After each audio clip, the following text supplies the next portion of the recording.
en tant que justiciable congolais, puisque j'ai démissionné de ma fonction pour raison d'éthique, parce que j'estimais que ce scandale ne pouvait pas me permettre d'être serein dans la continuité de mes fonctions, je m'en suis retiré pour être auprès de mes pairs et faire face à une justice juste. Monsieur le procureur général, nous avons déposé dans le dossier qui est ici devant vous une plainte. Une plainte contre ces personnes. Une plainte contre ces individus. Avant même que vous m'entendiez sur réquisition d'informations le 21 septembre. Qu'en est-il de cette plainte? Avons-nous cherché à savoir qui sont les commanditaires de tout ce brouhaha? Qui sont les gens qui ont fait ce montage? Qui sont les gens qui ont dénaturé les propos? Monsieur le procureur général, nous sommes enregistrés. Il y a une vidéo. Je suis prêt à mettre au défi des professionnels des médias. Ils séquencent les audios qu'il y a eu ici et on peut transformer, c'est vous qui avez fait un outrage au chef de l'État. On va prendre des propos, on va les sortir de leur contexte et on va dire que non, le procureur général, pendant la plaidoirie, a offensé le chef de l'État. Tout simplement parce qu'on aura sorti des phrases que vous m'auriez imputées, mais finalement on va les mettre dans votre bouche. C'est ça les réseaux sociaux. De nos jours, un enfant de 10 ans, mon fils, avec des techniques des médias, avec son téléphone iPhone 14, vous prend une photo de mon papa décédé et fait sortir de sa bouche des mots pour mon anniversaire. Mon fils, je suis fier de toi, bon anniversaire, papa. On va prendre cette preuve-là, on va en faire, cet élément-là, on va en faire une preuve. Monsieur le procureur général, Madame la Présidente, j'ai démissionné de mes fonctions par éthique. Et je me suis senti fier de me retrouver même aujourd'hui. Parce qu'au début, je me disais, c'est une humiliation que l'on m'a fait subir. Certes, j'ai été humilié. Je le reconnais. Ça m'a fait mal. Il m'a fallu 48 heures pour sortir de ma chambre après que ce scandale n'ait commencé. Mais je me suis dit, je fais confiance à la justice congolaise. Je fais confiance à mes pairs. Ce n'est pas des petits manipulateurs et des criminels qui vont réussir à nous mettre et à nous opposer, nous mettre dans une situation qui serait une situation honteuse au vu de notre population, mais au vu de la communauté internationale. Madame la Présidente, bien entendu, je n'abonderai pas dans le sens du procureur général et accepter 3 ans de prison. Même une seconde, je ne l'accepterai pas. Parce que je suis un innocent. Je suis un innocent. Je suis un innocent. Je réfute que les mots que l'on avance n'aient été les miens. En aucun cas, vous entendrez même dans les audios qui ont été diffusés sur la place publique, en aucun cas je dis, je demande une rétribution de 20%. En aucun cas je le dis. J'ai demandé expressément que l'on produise les 4h30 d'enregistrement. C'était un des devoirs que nous vous avions demandé, qui vous aurait permis d'éclairer et peut-être de donner une réponse que la clameur publique aussi, parce que c'est d'elle qu'il s'agit, aurait pu se dire, mais finalement, on a entendu les 4h30 de conversation que M. Tshimanga a eu avec ses interlocuteurs. Il est coupable. Non, monsieur le procureur général.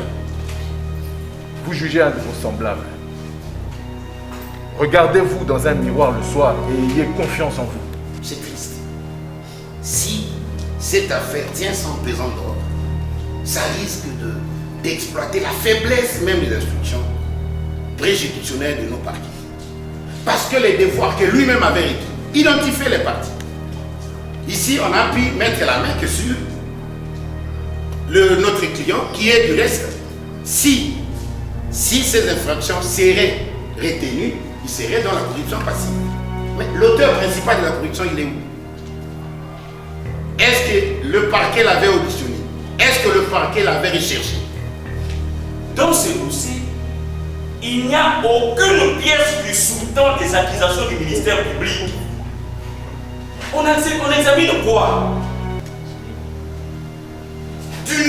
rien ne peut provenir. Il a semblé parler des vidéos. Il n'y a pas eu de projection ici. Des audios. Il n'y a pas eu de projection ici. Il a suffi de prouver que le prévenu était dans le terrain de corruption. Formellement, c'est fini. Il ne faut pas attendre que ça produise des effets qui s'enrichissent comme il a voulu pour se trimballer avec l'argent dans un sac, dans un compte, pour aller jusque-là. La seule volonté de voler ne fait pas de vous un voleur. Lui, il a été chargé des questions stratégiques qui touchent au secret d'État. Curieux, je trouverais curieux, il a été nommé par ordonnance et accomplissant sa mission. Ah, il faut le mettre en détention. Il faut fixer. On a déjà appris que non, il sera condamné pour offense au chef de l'État et comme ça. Mais on en est où? Par rapport à la clameur publique, après avoir examiné cette clameur publique-là, on ne peut pas imputer des faits infractionnels à M. Fidé Chimanga. Rapport du 18 septembre. Votre tribunal a déjà eu la lumière sur la voie à suivre quand vous allez vous retirer. Parce que tout ce que le parquet, qui est passé aux aveux, où est le corps du délit? Bon, écoutez, vous pouvez les retrouver, et avec autorité. Vous pouvez retrouver ça dans les réseaux sociaux. Tout le monde peut, c'est lui qui fait. Mais vous amenez quelqu'un devant le juge pour être condamné, et vous le renvoyez devant les réseaux sociaux. Que même nos enfants de 10 ans, ils peuvent vous prendre, vous, papa, pendant que vous dormez, ils vous font parler. Il s'agit des images connues du parquet, connues du prévenu, défendues par les avocats, mais ignorées pour personne de la cause. Le seul point qui fâche dans ces images, pour le prévenu, c'est le contexte. Cette figure de la personne qui parle à l'image, c'est vous? Oui. Cette personne, les propos ici sont sortis, c'est vous? Oui. Mais pourquoi vous avez dit ça? Mais je n'ai pas dit ça dans ce contexte. Les fameux investisseurs, lui-même, du ministère public, ne sont pas identifiés. Et donc, personne ne peut établir, donc même les parquets ne peuvent pas établir avec certitude, comme l'a dit mon estimé confrère Makouya, la circonstance qui aurait empêché aux investisseurs de ne pas acquiescer la demande du président. Et je vous demande, Madame la Présidente, Mesdames et Messieurs de la Cour et de la Composition, de bien vouloir m'acquitter et de me permettre de reprendre une vie honorable comme celle que j'avais avant ce scandale. Et j'aimerais qu'à la suite de ça, eh bien que le parquet général continue ses enquêtes et qu'on puisse mettre la main sur les commanditaires et les acteurs de ce crime qui a été perpétré contre ma personne et contre la République démocratique du Congo.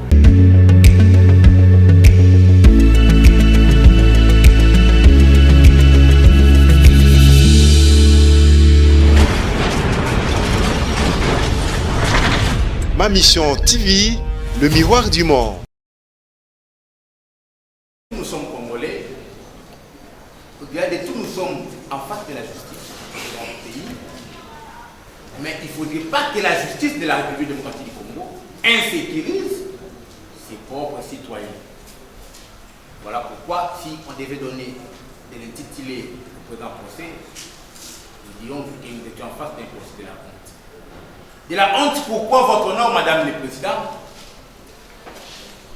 Vous allez devoir vous rendre compte que le présent procès est jalonné d'irrégularités et c'est de bout en bout. Aujourd'hui, lors de l'histoire du parquet, le parquet vous a parlé des faits autres que ceux contenus dans l'acte d'accusation. Et lors de l'instruction, en répondant aux questions, il a répondu de manière différente aux faits consignés dans l'acte d'accusation. C'est vrai que le parquet a la plénitude de l'action publique, le parquet général surtout. Il peut offrir, instruire, poser tous les actes nécessaires pour une bonne instruction votre honneur. Mais pour que le parquet fixe un dossier, il doit se rendre compte réellement qu'il a des éléments qui puissent le permettre d'asseoir son action. Votre honneur, ceci ne relève pas du néant. C'est ce qui est dit par le droit congolais. Et nous allons fournir l'effort de lire aujourd'hui. Parce que parfois, lorsqu'on parle des histoires qui existent sans lire, on croit que ce sont les avocats qui sont en train de démonter les histoires. Lorsque vous lisez l'arrêté du 20 août 1979, qui organise les cours et tribunaux des parquets en son article 84, il est dit de manière in extenso, les procureurs généraux et les procureurs de la République doivent notamment vérifier scrupuleusement, si nous étions à la faculté, on devrait souligner scrupuleusement, lors de l'examen des dossiers, si la preuve des infractions reprochées au prévenu est rapportée et veiller à ce que personne ne soit assigné devant une juridiction répressive avant que l'officier du ministère public puisse démontrer sa culpabilité devant la justice. Cela signifie quoi, votre honneur? Lorsqu'il y a des faits prétendument qui déferlent la police, pour lesquels les parquets, les tout-puissants parquets de Kinshasa-Gombe s'est saisi d'office et a procédé au devoir d'instruction, notamment celui d'audition de monsieur notre client, pour que les parquets prennent la décision de fixer cette cause, le parquet doit devoir prendre soin de chercher des éléments de preuve pour asseoir la culpabilité.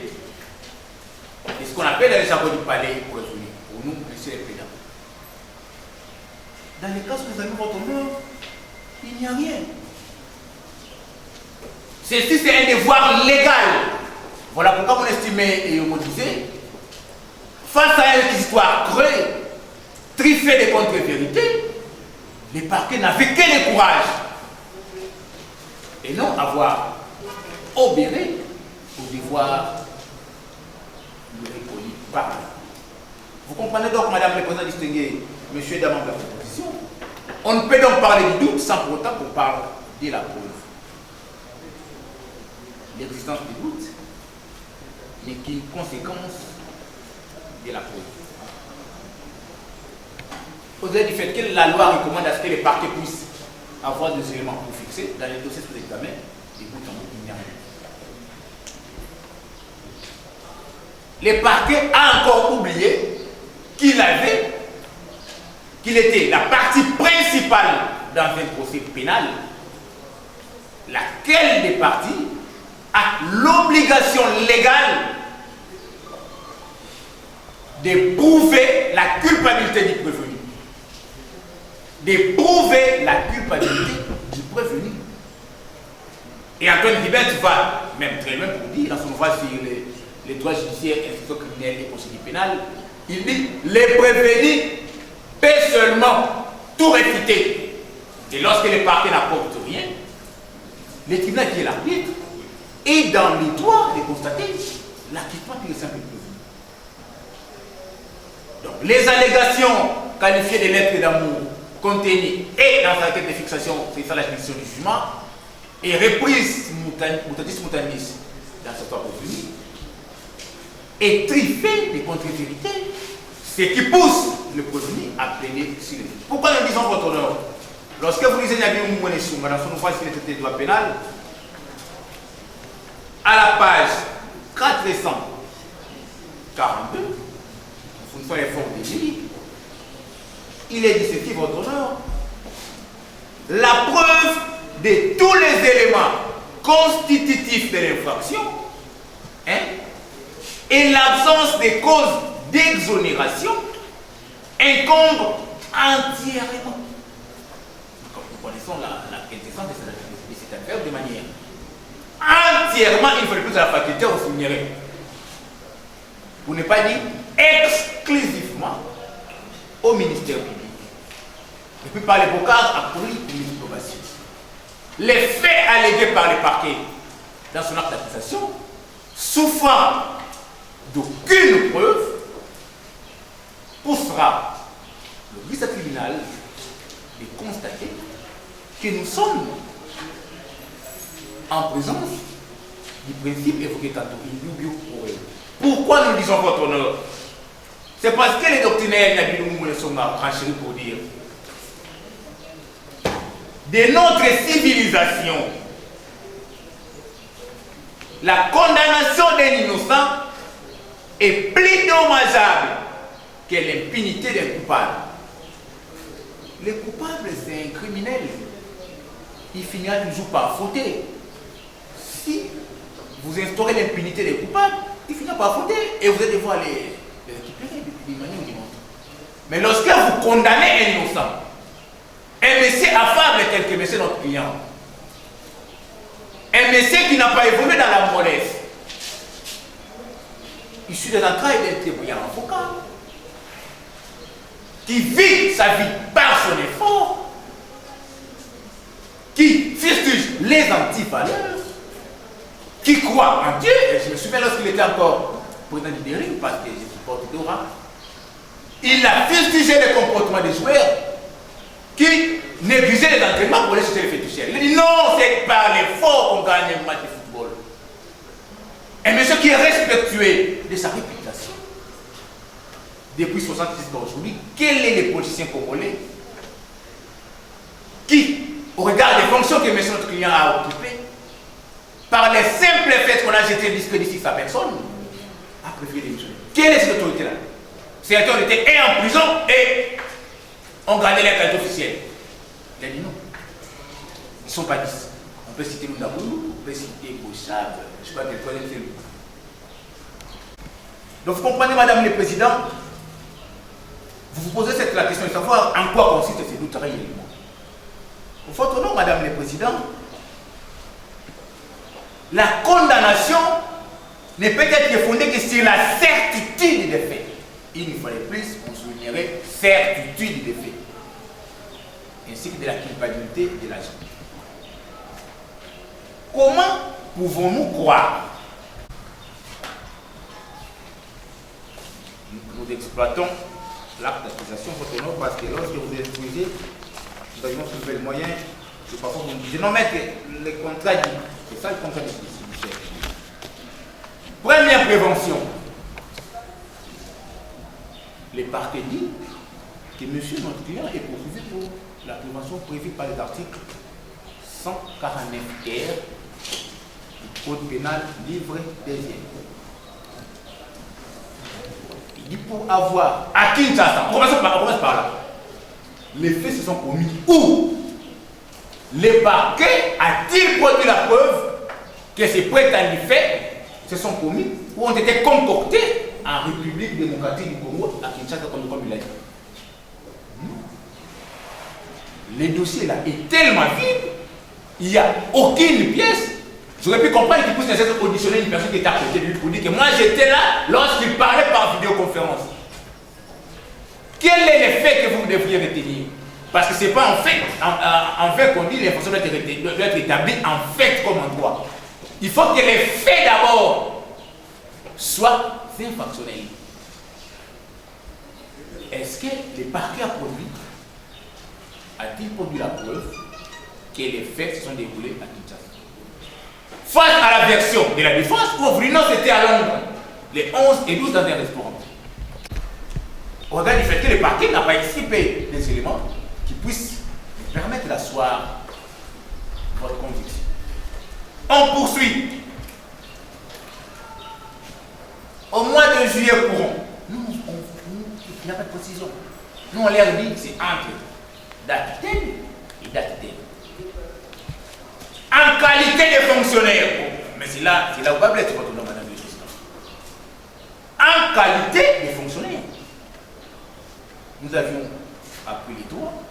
Nous savons que les fonctionnaires sont régis par la loi de 81, telle que modifiée à toujours, la loi relative aux personnes des agents publics de l'État. La qualité des fonctionnaires se prouve par l'arrêté des ministres ayant la fonction publique dans cette attribution. il est poursuivi comme fonctionnaire et préposé d'État. Au même moment, il est fonctionnaire, au même moment, il est préposé de l'État. Nous n'avons jamais été fonctionnaires. Pourquoi cette question, votre honneur, pose problème? C'est parce que lorsque le parquet s'obstine à considérer monsieur notre client comme fonctionnaire, pour lui permettre de faire asseoir la prévention des corruptions, et lors de l'instruction, face à la question de savoir il était poursuivi comme fonctionnaire ou comme administrateur de la société Kobami, il dit non, comme un facteur. Dans ce cas-là, il vient troisième fois. Nous ne sommes pas politiques ici. Ni l'un ni l'autre, troisième fois, non. Là, c'était un facteur. Aujourd'hui, autre chose, et l'acte de question dit autre chose. Et pourtant, Madame le Président, si vous lisez le code pénal congolais, livre des en cet article 147, 148, la qualité des fonctionnaires qui commet un faux dans l'exercice de ses fonctions, c'est une cause, c'est une circonstance aggravante de l'infraction de corruption. Dans ce cas-là, vous n'êtes plus compétente. Votre juridiction. Le prévenu soulève dans ce cas-là un déclaratoire des compétences pour dire que l'acte d'accusation est poursuivi comme fonctionnaire ayant commis l'infraction des faux dans l'exercice de mes fonctions. Êtes-vous compétente, vous, tribunal des paix de Kinshasa, non. Parce que l'article 85 de la loi portant organisation, fonctionnement et compétence de l'ordre judiciaire dispose pour les infractions dont les maximum sévérité pénale ne dépassent pas 5 ans. C'est vous qui êtes compétent. Et par ricochet, lui qui est poursuivi dans sa qualité de fonctionnaire pour une corruption, vous n'êtes plus compétent, madame. Et lorsque le parti va prendre parole, nous trouvons un moyen d'ordre public qui est soulevable, même pour la première fois en cassation. Et nous profitons pour le soulever en peine plaidoirie. Par rapport à ce moyen fonctionnaire par un numéro matricule ou par rapport à l'arrêté dont vous venez de faire allusion, en soulevant le moyen, vous le soutenez également, ça sera une bonne chose. Nous sommes à la plaidoirie, ici, et nous nous laisser poursuivre. Le parquet ici était en difficulté. Le tribunal a la police de débat, raison pour laquelle nous vous demandons, parce que lorsque nous allons nous retirer, ces moyens peuvent également nous aider. Votre honneur, nous prenons sur les doutes et nous disons que lorsque le parquet n'apporte aucune preuve, les éléments mis à charge du conflit, c'est qu'il y a doute. Et ces doutes-là portent sur tous les éléments, même des faits.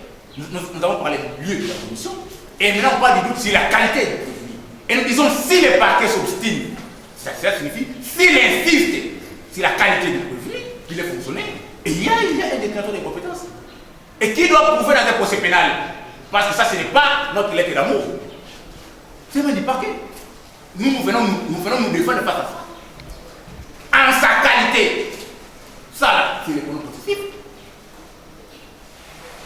Comme pour les parquets, nous sommes fonctionnaires, c'est lui qui devait prouver. Nous disons, dans ce cas, vous n'êtes pas compétent. Au-delà du fait que ce soit un élément de doute, c'est un élément qui extirpe de votre compétence la connaissance de cette affaire. Donc, vous devez regarder à votre droite pour que le parquet général en plus vous dise en quoi monsieur est prévenu, notre cher client, et fonctionnaire. Au-delà de ça, Madame le Président, avoir sollicité d'une Britannique vidéo-conférence, quelle est la preuve qu'il a apportée? Lors de l'audience il a dit non, c'est l'administration du parquet, les preuves viendront. 4 jours après, il est venu avec sa lettre. Donc vous comprenez votre nom, madame, de bout en bout, il n'y a aucun élément. Ce qui va devoir réconforter notre thèse, en ce que vous constaterez, nous sommes en face des faits qui ne se sont jamais déroulés. Il y a doute quant à la matérialité de ces faits. Il y a doute quant aux circonstances de leur prétendue commission. Et il y a doute face à l'existence réelle de la culpabilité.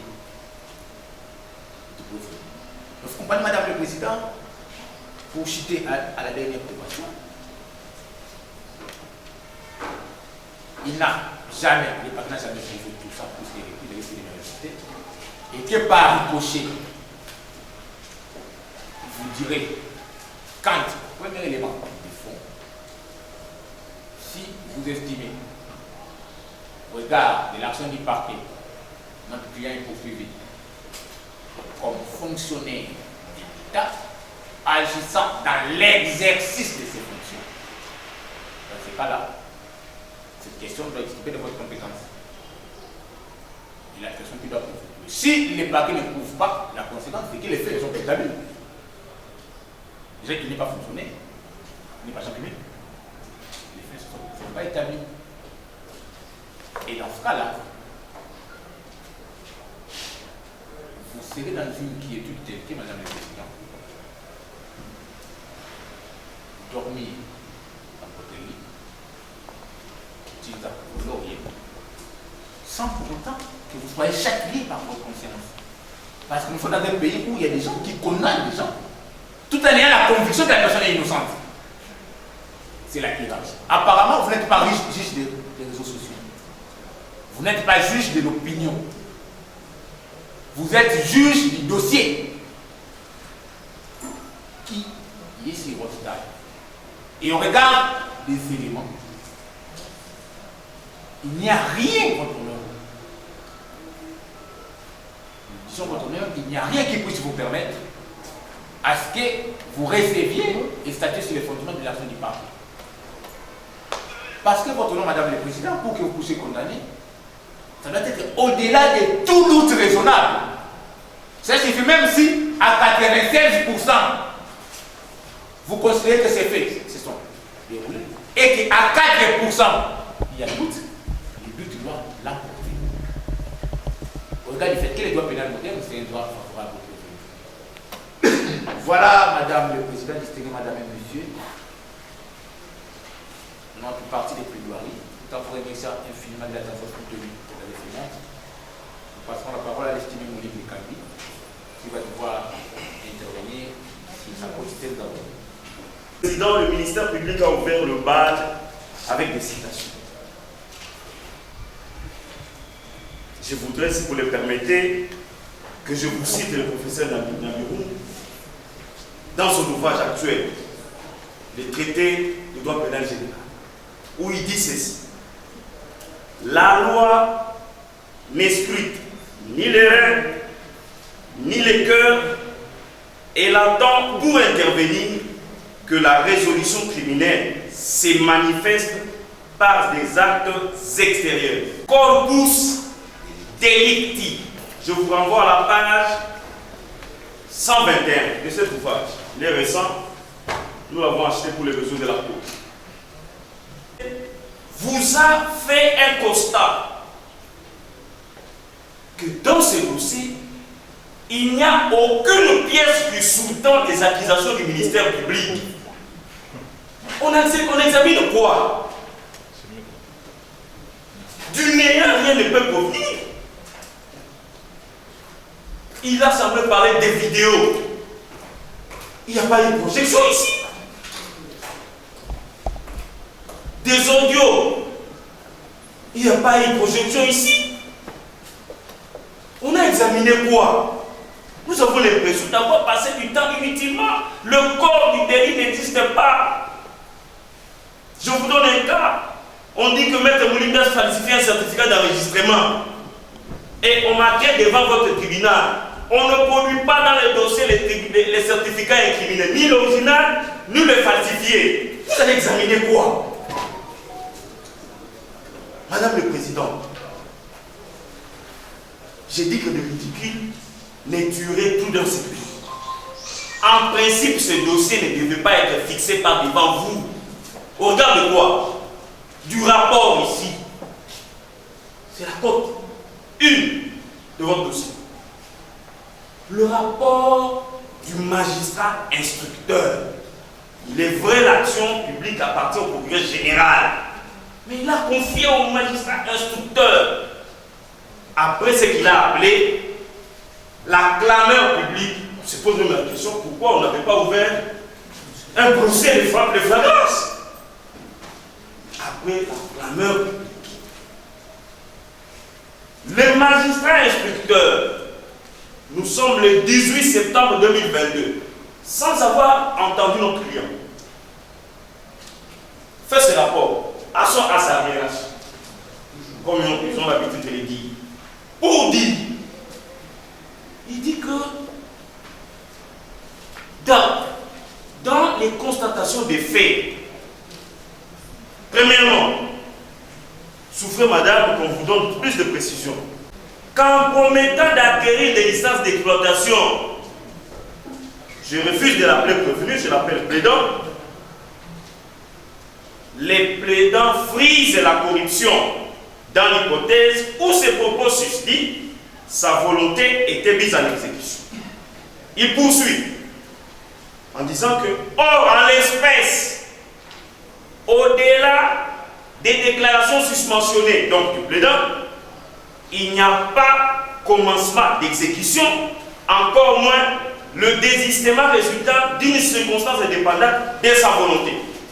Ça veut dire qu'il conclut que par rapport à la clameur publique, après avoir examiné cette clameur publique-là, on ne peut pas imputer des faits infractionnels à M. Vide Chimanga. Rapport du 18 septembre.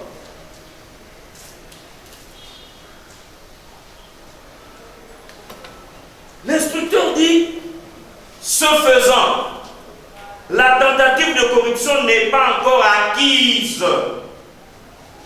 Il s'agirait tout au plus d'une intention de délinquer. Il donne un exemple. La seule volonté de voler ne fait pas de vous un voleur. Ça, c'est le magistrat instructeur qui examine la fameuse clameur publique. Votre honneur, de quoi parlons-nous? Il poursuit dans le même rapport, les ridicules ne tueraient plus jamais dans ce pays. Que le fait de solliciter une commission ne suffit pas à constituer le commencement de l'exécution ou de la tentative de corruption. Quand bien même notre client, avec l'audio que nous avons, la preuve qui a permis au ministère public d'avoir le courage de faire le fisc son réquisitoire, vous a fait écouter ici l'audio. Il n'a jamais sollicité une quelconque retour commission. Lui-même, l'instructeur du dossier, dit que le fait de solliciter ne suffit pas. En l'espèce, poursuit le fameux investisseur, lui-même, du ministère public, ne sont pas identifiés.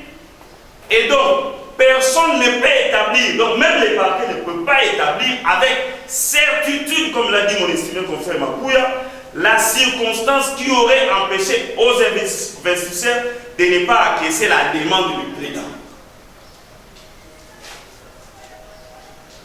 Il relève même, toujours dans ce rapport, que le média tant vanté ici, le Suisse Le Temps,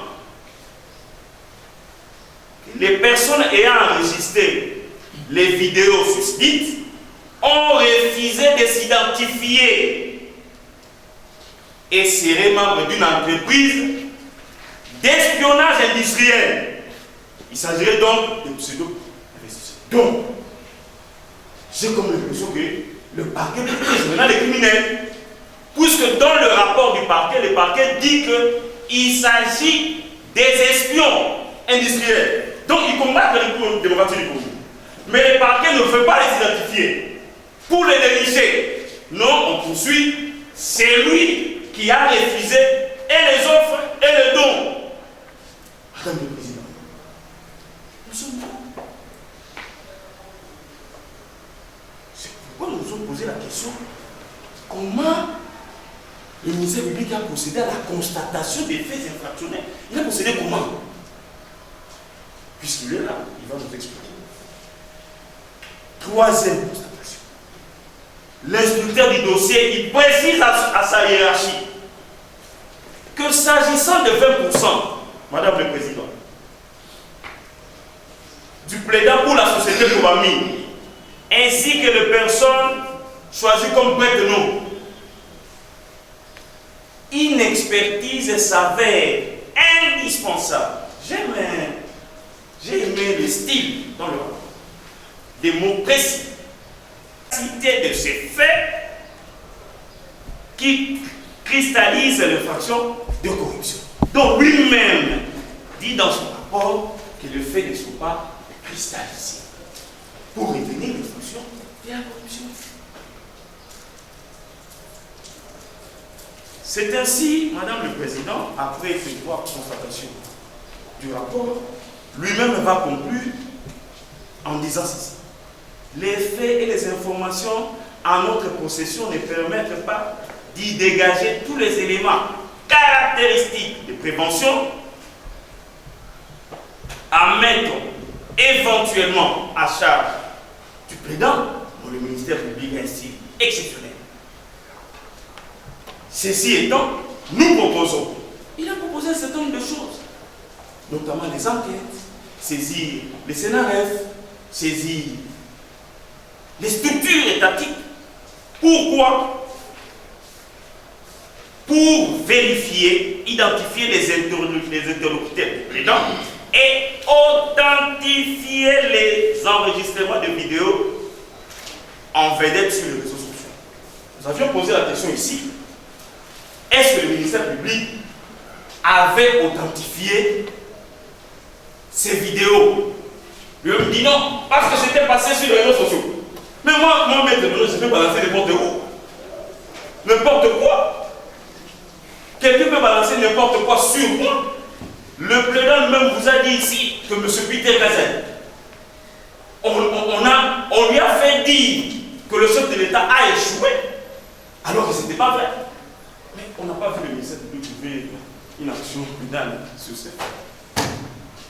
De quoi parle-t-on? Malgré ce rapport qui est aussi éloquent et neutre du magistrat instructeur qui instruit à charge et à décharge, le ministère public, la hiérarchie du magistrat instructeur a estimé qu'il fallait non seulement fixer, mais ajouter une autre prévention, l'offense du chef.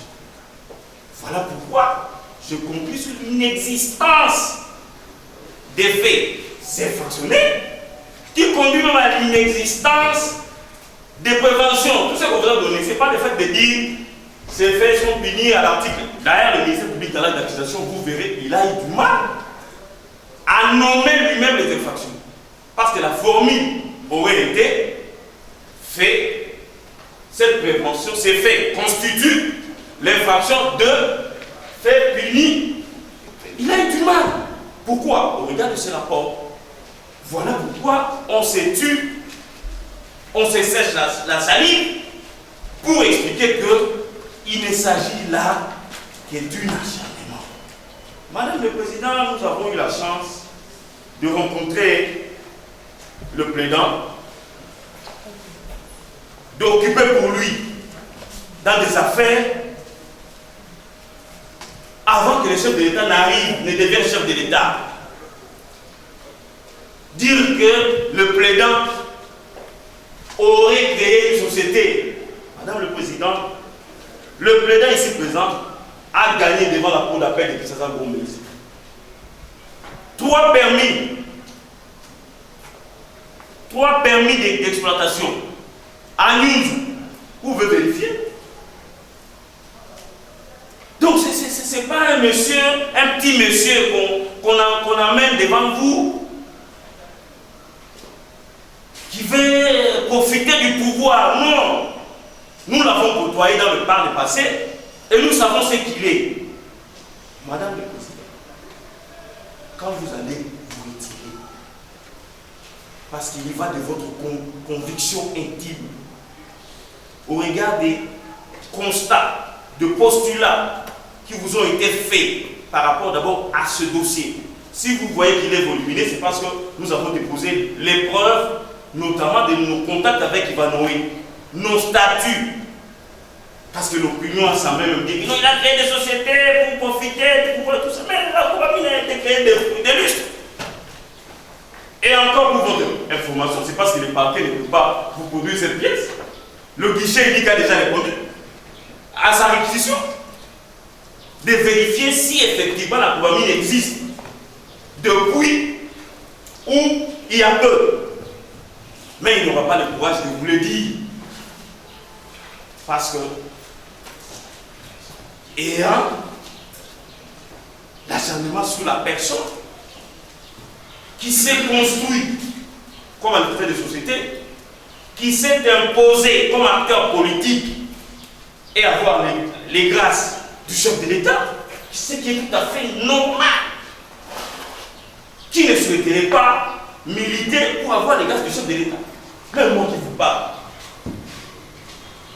Donc, vous constatez l'inexistence de toutes ces infractions.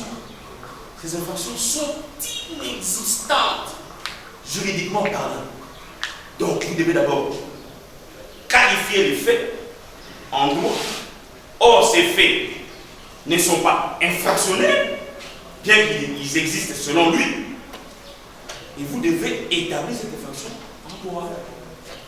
Voilà, madame, ma petite intervention.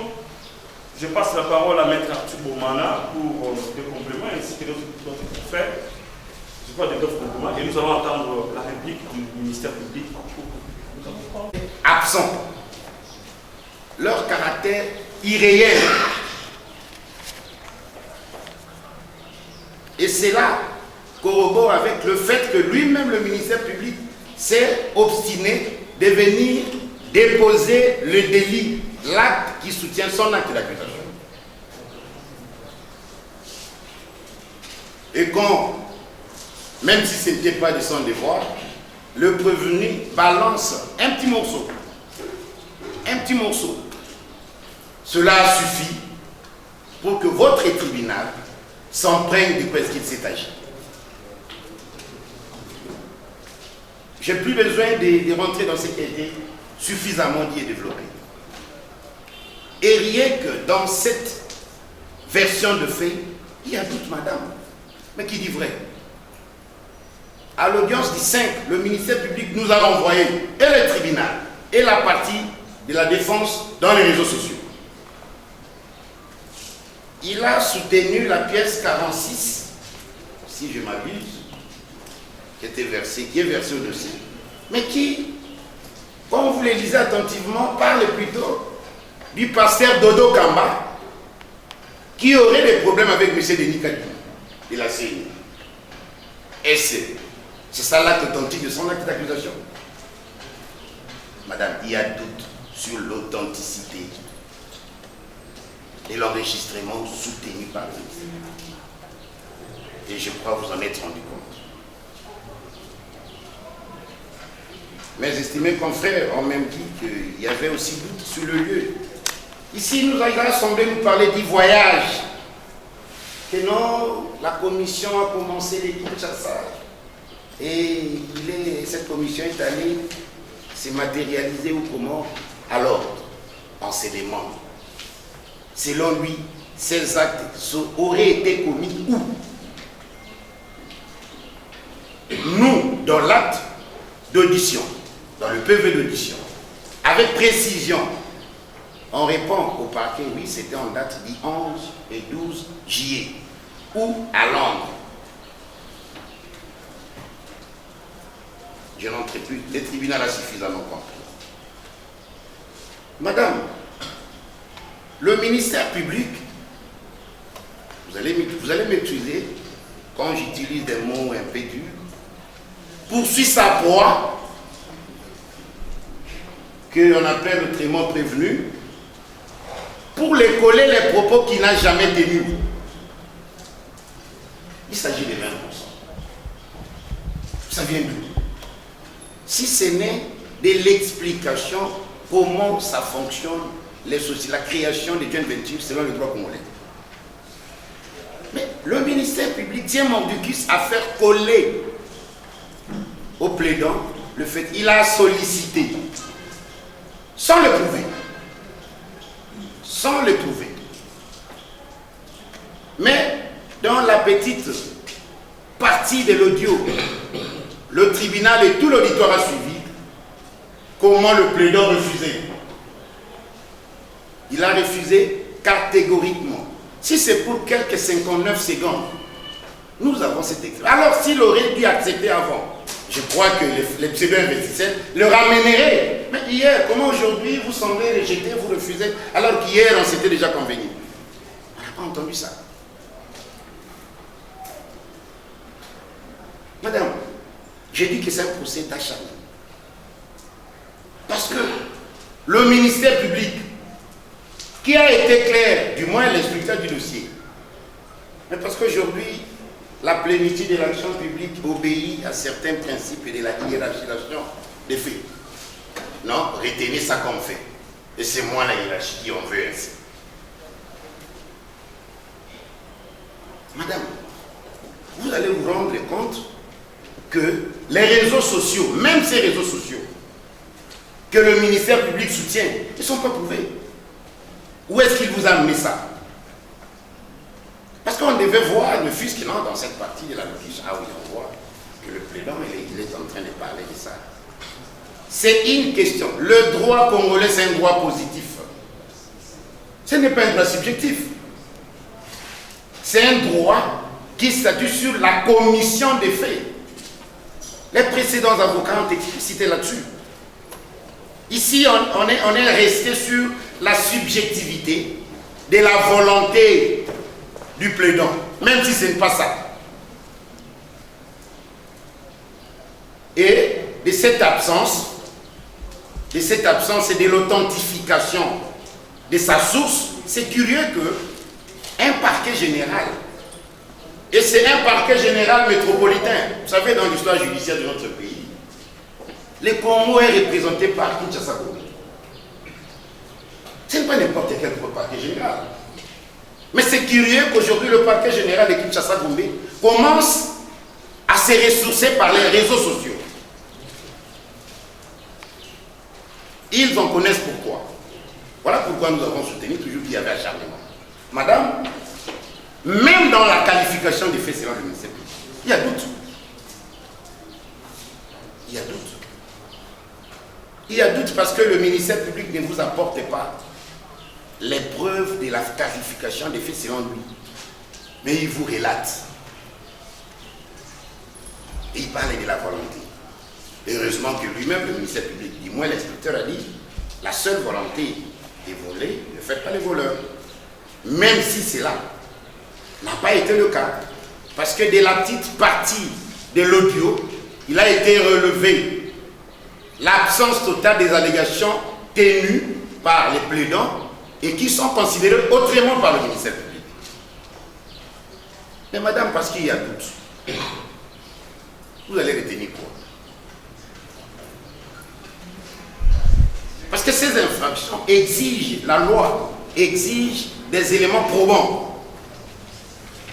Mais où est consigné l'acte d'attente entre les différents protagonistes que le ministère public a présenté par devant?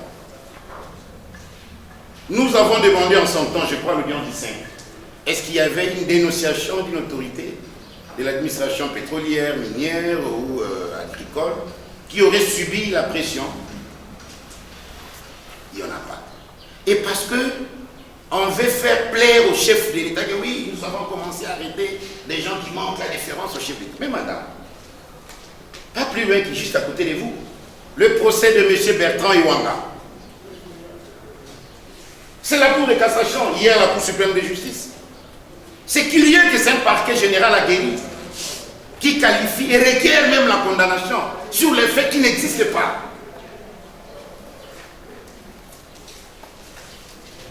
Madame, c'est triste. Heureusement que nous sommes Congolais, parce que si on était étrangers, on fuirait ces pays. Parce qu'une bonne justice, c'est ce qui élève la nation. Mais quand la justice devient comme une baguette magique, quand vous êtes dans la gauche, on vous tape. Dit, revenez ici à la droite, parce que c'est la volonté de la hiérarchie. Mais finalement, or c'est eux qui ont la plénitude de l'action publique.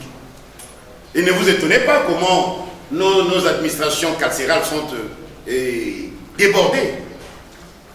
Parce qu'il y a des arrestations. Si au niveau d'un conseiller spécial, parce qu'il a repris, au niveau d'un conseiller spécial, du chef de l'État chargé des questions stratégiques, il est poursuivi et arrêté par des faits qui n'existent pas. Et c'est arrêté par la seule volonté du parquet général, qui n'a pas voulu remplir tous les devoirs que lui-même a réduits. Et aujourd'hui, après avoir compris que non, mais si aujourd'hui je donnais un réquisitoire de l'acquittement, mais les gens diront que pourquoi est-ce que je l'avais mis aux arrêts? Mais le parquet instruit à charge et à décharge. Dans le dossier de Bertrand, je vous épargne parce que madame, pour ne pas abuser de votre temps, c'était l'affaire sous RP 010/CR. Qu'est-ce que les juges de la Cour ont exigé d'abord? La projection de la cassette vidéo. Madame, c'est curieux. C'est curieux que le ministère public requiert même la condamnation. Où est-ce que ces images sont contenues dans son support qu'ils ont amené par des comptes? Mais pourquoi est-ce qu'on veut vous faire travailler pour que demain, quand le dossier va connaître un pouvoir ou comment, et on va commencer à demander nos enfants qui sont encore au niveau des tripés, comment ils font ça? Non! On ne peut pas vous amener les faits sans pouvoir les prouver. Mais vous aurez quel béquille légaux ou légal pour pouvoir vous prononcer? Ici, la Cour suprême de justice de triste mémoire a exigé la projection de la cassette de ces meetings tenus à Sainte-Thérèse-Ndjili. Et il fallait aussi que le nombre de gens qui ont assisté à ces meetings dépasse au-delà de 20 personnes. Et ici, c'est récent. Je vais vous prendre tout ça pour être riche dans notre note de plaidoyer. Mais le ministère public dit non, on le fait pour les prévenus ici présents d'avoir mis ça dans les réseaux sociaux. Donc oui, il était en train de s'entretenir avec ces pseudo-investisseurs qui s'est filmé lui-même. Et il a pris aussi ces images qui s'auto-filmaient et il a révélé ça. C'est triste. Si cette affaire tient son pesant d'or, ça risque d'exploiter la faiblesse même des instructions préjudiciaires de nos partis. Parce que les devoirs que lui-même avait requis, identifier les partis.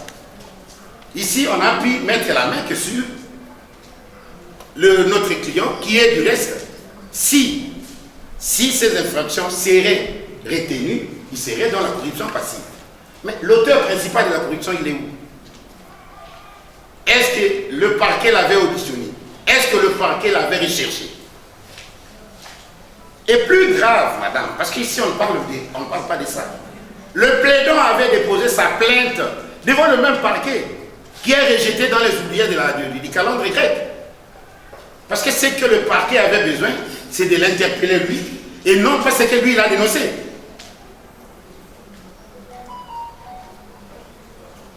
Madame le Président, distingué membre de la composition, je crois que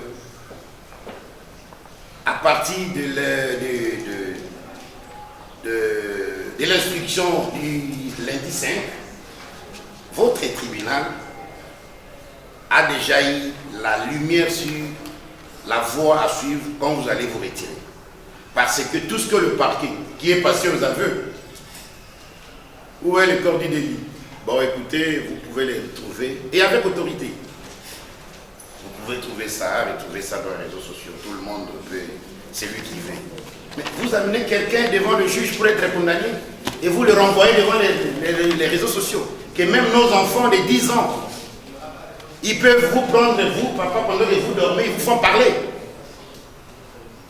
Et il n'y a que le parquet général, après la cour d'appel de Kinshasa-Gombe, qui prend ça comme un acte authentique. Et ce qui est grave et étonnant est que le parquet général, après avoir entendu le morceau de notre audio, va demander l'absence d'authentification. Mais nous avons authentifié. C'était le devoir que nous étions assignés le même jour de notre comparution. Nous, au moins, nous nous sommes conformés à ces devoirs. Nous avons pris ce qu'on avait. Pendant qu'on croyait revenir demain verser, ils ont pu faire ce qu'ils voulaient faire. Ils l'ont envoyé en prison. Quelques jours après, il sort. Et pendant qu'on s'est amené au parquet pour déposer, non, le dossier a été envoyé au parquet. Pendant qu'à l'audition, le parquet doutait même si l'existence de la société Kobamini. C'est ce qu'ils ne veulent pas vous dire. Voilà pourquoi la réquisition a été envoyée au guichet unique. Et le guichet unique les a répondu. Donc, chez eux, tout est au négatif. Tout est au négatif. Si déjà ici à côté, sur la vie des sciences, on a répondu sur l'existence de cette société Congo Bantou Mahini, que dans l'audition, le parquet général disait que c'est une société fictive qui n'a été créée que pour des raisons de cette cause. Mais l'administration pour la création de sociétés en RDC révèle que non, cette société existe. D'ailleurs, un plaideur vous a dit, le même parquet général a eu à émettre un avis, et c'était par le trichement de l'ancien procureur général qui fit à son temps avocat général, les magistrats Bonner Takamat, dans une cause qui a opposé la société Kobamine contre la société Mitra et la société Afrimine Ressources. Madame et monsieur de la composition, ça fait mal quand les gens parlent de notre justice. Et voilà qu'aujourd'hui, notre propre chien, qui devait arrêter les voleurs, commence à nous mordre. C'est notre justice. Le parquet général qui connaît à suffisance la Congo Bantou Mahini, et cette fois-ci, il le revient sur l'inexistence de cette société. Mais on est où? Si le guichet unique a répondu, mais s'ils avaient émis les mêmes réquisitions, on leur a proposé même d'ouvrir des commissions rogatoires internationales. Parce qu'en Europe, ce n'est pas comme ici chez nous. Les restaurants ont des caméras. Et il y a la carte de crédit qui a payé la consommation. On devait remonter. Non. Comme c'est la personne physique et sociale, parce qu'on est allé même sur la volonté de savoir comment il vit lui. Il faut le mettre en détention. Il faut fixer. On a déjà appris que non, il sera condamné pour offense au chef de l'État et comme ça. Mais on en est où? Voilà pourquoi. Et nous n'avons pas été étonnés d'avoir ce genre de réquisitoires par le ministère public. Nous nous attendions à cette gymnastique. Comment le magistrat donne un rapport avec conclusion qu'il faudra qu'on fasse ça, ça, ça. La hiérarchie dit non, envoyez les dossiers parce que nous attendons la condamnation. Et vous allez requérir ça. Il n'y a pas plus longtemps que 2 jours passés, le ministère public a dit que non, c'est un dossier suivi par les hauts magistrats et par la hiérarchie. Je ne peux pas m'hasarder de mettre un réquisitoire. Il faut que je rentre pour me ressourcer. Voilà les produits de la hiérarchisation. Et si c'est nous de la maison, nous sommes infligés de cette manière-là par notre propre justice, comment vous allez vous attendre aux investisseurs? On vous dit quelque chose cruellement dans l'audio. On parle en anglais avec traduction directe. Non, vous n'avez rien à nous donner. Nous allons vous aider à vous montrer les sociétés avec lesquelles vous allez travailler. Non, il a demandé les 20% des rétrocommissions. Ça fait mal, madame le président. Ça fait très mal. Et nous devons savoir que les temps n'a pas de définition. Et je crois que les ministères publics demain peuvent devenir politiciens ou même commerçants. Parce qu'aujourd'hui, nous arrivons à un moment où le ministère public, si pas le parquet général, est pris dans son propre traquenard, dans son propre piège. Le patron de l'action publique fixe un dossier vide. Mais un éminent avocat d'ici. Parce qu'ailleurs, il y a déjà des codes d'audience. Et dans ces codes d'audience, c'est comme on le fait à la Cour de cassation, il y a les filtrages. Quand quelqu'un s'amène avec un dossier, ces dossiers doivent être accompagnés de supports qui soutiennent l'acte d'accusation. Faute de quoi on rejette. Je crois que ça va arriver chez nous dans les années qui viennent. Sinon, votre tribunal n'aura pas à prendre et passer son temps inutilement. On vous parle que non, il a tenu des propos désobligeants et qui frisent même le manque de déférence au chef de l'État. Où? Mais qui le prouve. Parce que le juge de cassation a exigé la projection. Et vous n'êtes pas différent. Vous êtes juge actif. Où est ce support-là? Où sont consignées les paroles? Lui a pris au moins le soin d'avoir les audios qui sont certifiés, authentifiés, que nous allons verser. Mais l'acte d'accusation est soutenu par quoi?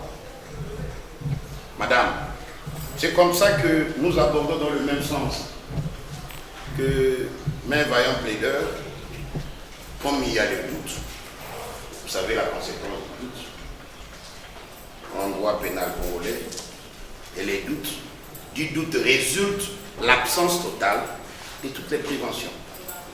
Vous allez vous rendre compte que pour la corruption, il n'y a pas d'entente, il n'y a pas l'acte. L'acte de la fonction.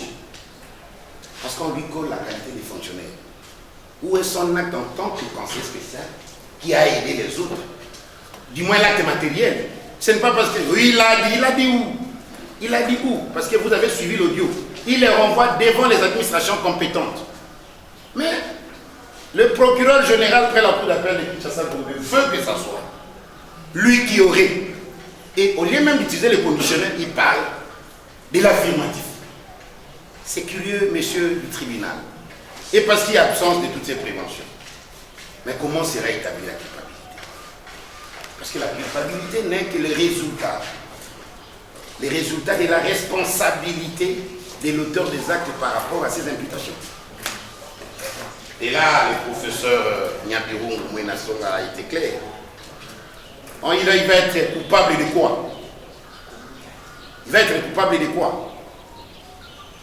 Voilà pourquoi, quand vous allez vous retirer, vous allez constater d'abord l'acte d'accusation, c'est-à-dire la requête qui vous lie, la citation à prévenir, prête à confusion. Donc, sème les doutes. Et en sémant les doutes, ça dénote à ce qui est absence totale de toutes les préventions. Et parce qu'il n'y a pas de prévention, comment vous allez établir la culpabilité? Mesdames et messieurs de la composition, messieurs les avocats généraux, aujourd'hui,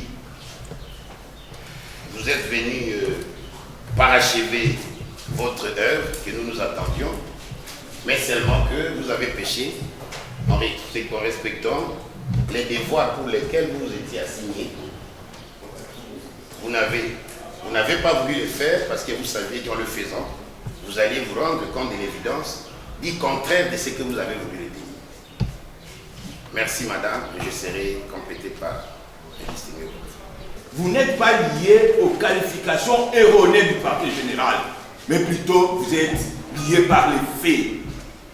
D'ailleurs, la loi vous donne, vous les tribunaux, la juridiction des jugements, le pouvoir de requalifier et toutes ces qualifications parce que les faits ne sont pas établis en droit.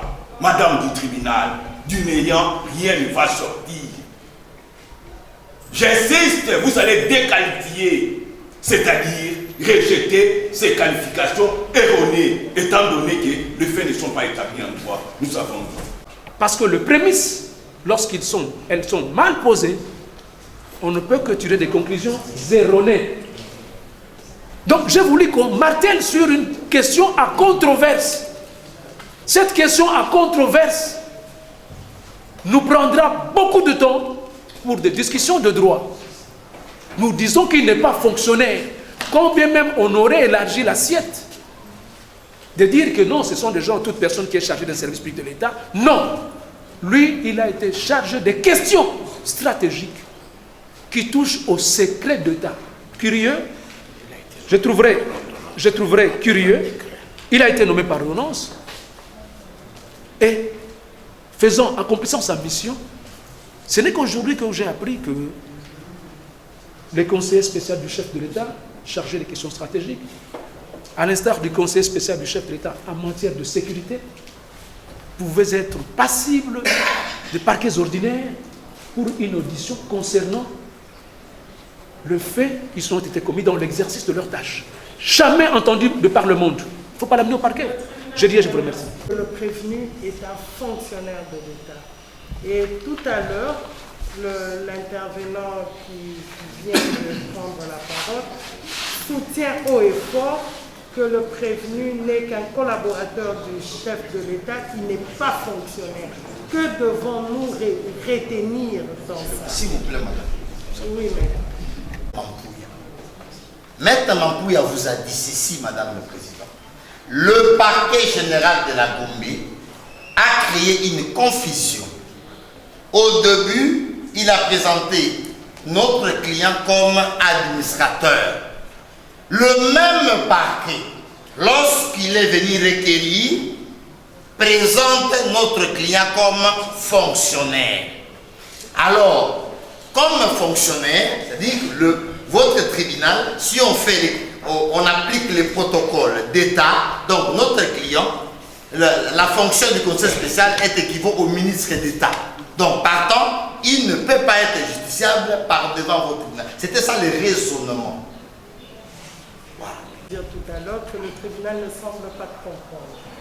Non, en tout cas, je pas avec l'intention d'offenser le tribunal. Loin de là. C'est juste. On vous invite à le retirer. Donc, je le retire élégamment, madame. Il n'y a pas d'offense. Le tribunal tient à vous dire que nous comprenons raison de notre préoccupation pour être fixée. Parce que si c'est un moyen, avant d'aborder le fond, nous devons d'abord répondre à ce moyen-là.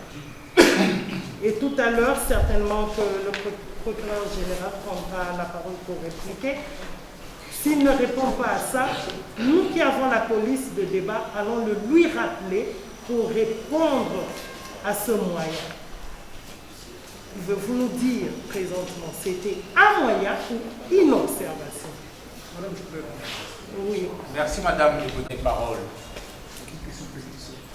J'intervenais principalement sur la question liée au doute. Et abordant aspect par aspect du doute, j'ai abordé les premiers aspects liés au fait que le lieu de la commission d'infraction n'était pas clairement élucidé dans la mesure où le parquet général de Kinshasa Gombe disait que c'était tout ça, alors que pour monsieur notre client, c'est à Londres. Et je faisais une lecture, une extension de l'acte d'accusation. Deuxième aspect, le parquet les présente tantôt comme infracteur, tantôt comme administrateur d'une société privée, tantôt comme fonctionnaire. Et l'aspect lié au fonctionnaire est même repris dans l'acte d'accusation. Dans ce cas, c'est incompétent. Il n'y a pas à ne pas comprendre ce que nous disons. Vous nous avez demandé d'apporter la preuve, mais nous avons dit non. En cette matière-là, c'est le parquet qui. C'est une observation préjudicielle si le parquet peut. Madame Akoute, la compétence, si le prévenu Vidier Chimanga est fonctionnaire, vient de préciser que cela n'était qu'une observation. Et que de ce fait, le tribunal passe la parole au dernier intervenant. Oui, votre honneur. Je vous fais voyager un peu chez les Mongo à l'Équateur pour puiser dans la sagesse Mongo un adage. Madame la greffe va bien le noter. Maître Moment n'a pas me compléter par la traduction. On dit Batafenda Kantando Lamposayola.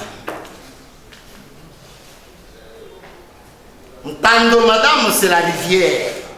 C'est une langue officielle. Officielle. Mais c'est l'équimongo. Ça fait partie de notre richesse. Ça fait partie de la richesse, madame. Vous pensez le Congo est. Mais c'est une diversité de dialectes. Ntando la Posayola. C'est-à-dire ici, vous avez la rivière, le fleuve.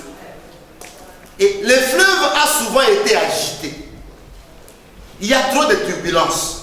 Mais parce que vous devez traverser absolument, ne vous empressez pas, attendez qu'il y ait accalmie et alors vous allez traverser. En d'autres termes, le parquet général n'a pas ficelé le dossier. Le parquet général a communiqué un dossier vide de contenu sans preuve. C'est pourquoi nous disposons 10 ans que vous allez, Madame le Président, décréter les doutes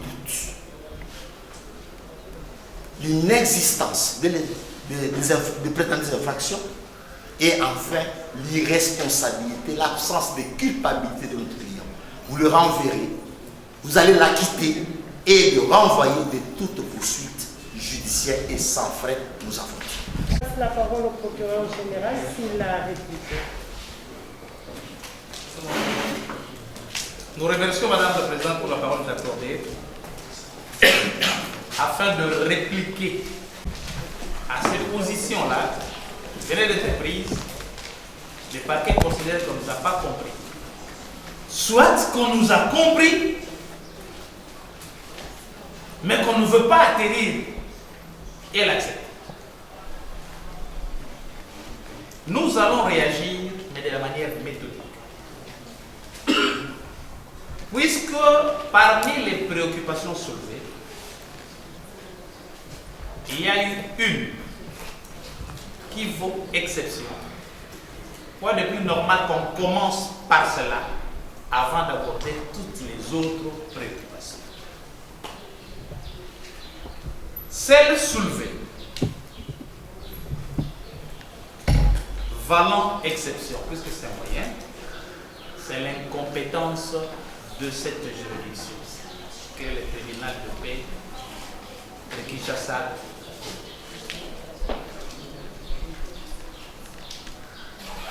Si ce tribunal peut se dire incompétent aujourd'hui, dans cette affaire où M. Vidi Tshimanga est prévenu,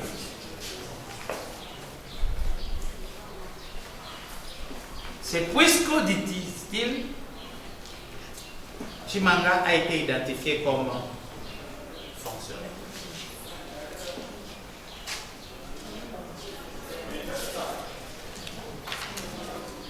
S'il vous plaît, monsieur le procureur général, le collectif bien qu'ayant dit qu'on n'avait pas bien compris, mais on leur dit que le tribunal c'est la grande sagesse. Nous avons compris, raison pour laquelle vous êtes réveillés sur ça. Merci beaucoup. Comme c'était une observation, nous avons des avocats qui ont pris parole. Mais à cette observation, nous faisons observer aussi que M. Vidi Tshimanga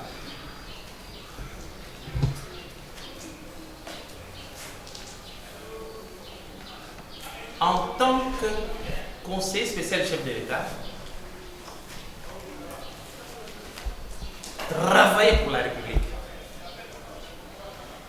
et qu'il y a un distinguo à faire dans la définition de l'expression fonctionnaire, du mot fonctionnaire,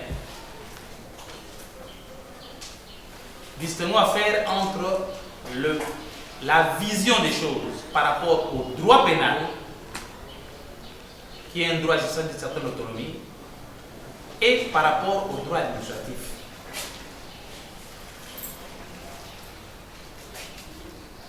Il travaille pour la République, il est rémunéré par les trésors publics, sauf que, quand bien même sur le plan protocolaire, ces fonctions ont une certaine équivalence dans la législation, il ne joue pas de privilèges du juridiction. C'est ce qui fait que ce tribunal soit pleinement compétent pour juger le fait commis par Monsieur Vidi.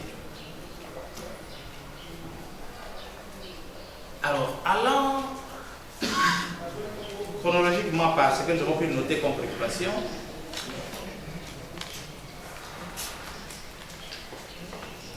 il a été reproché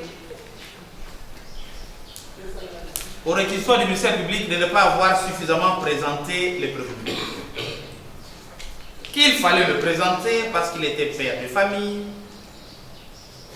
qu'il est né d'une famille élitiste et noble, qu'il est administrateur et gérant de Cobamine, une société de la place, qu'il est président des partis politiques,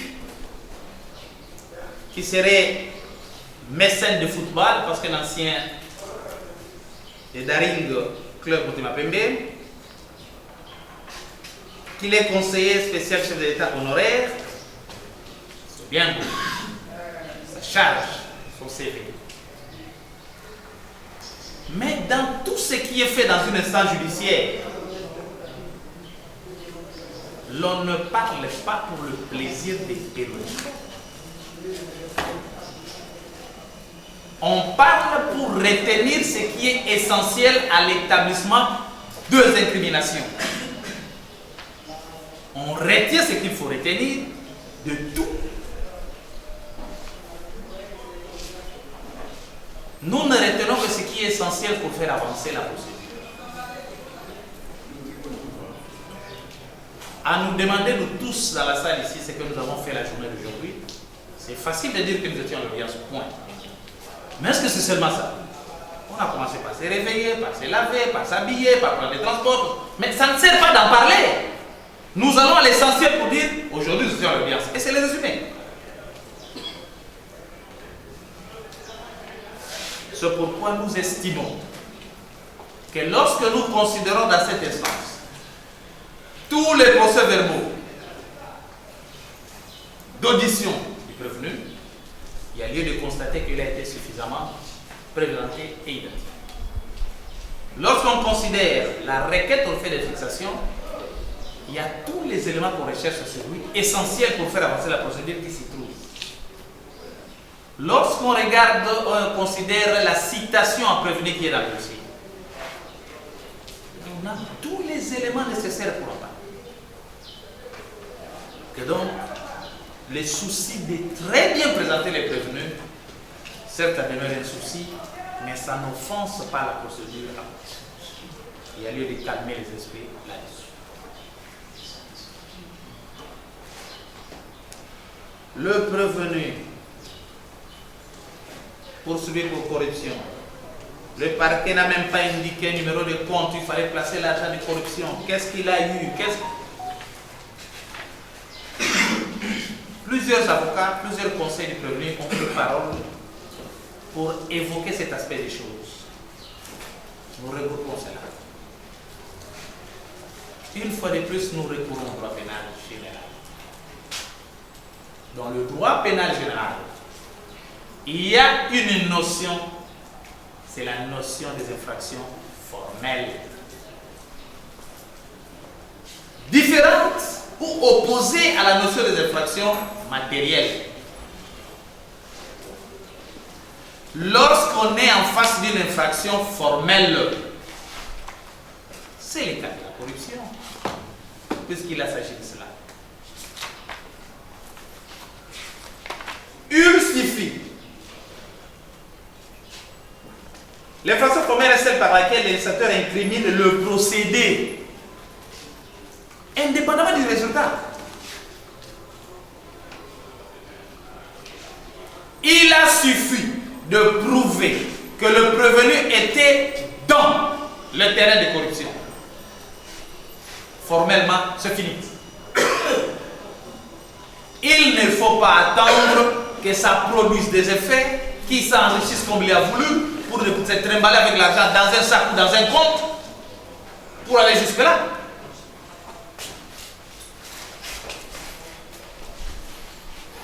Des plaideurs qui ont eu à défiler ici, personne n'ignore ce que c'est une infraction formelle.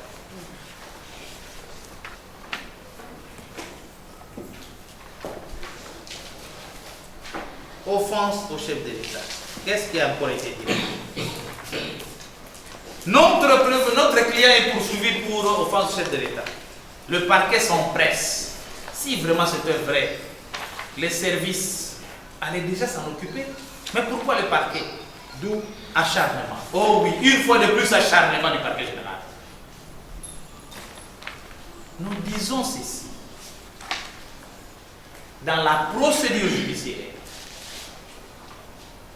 surtout lorsqu'on est dans la phase pré-juridictionnelle, le travail des inspecteurs, le travail des officiers de police judiciaire, où tous les actes posés, même pas par les particuliers, le parquet qui est maître de l'action publique s'en approprie.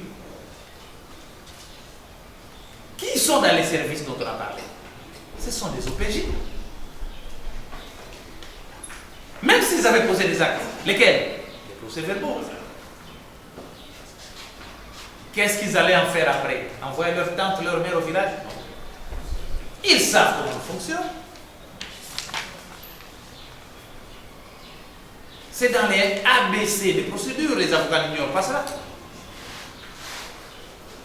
Que les OPJ, dans les langages même courants, dit ce sont les yeux, ce sont les oreilles de qui? Du ministère public.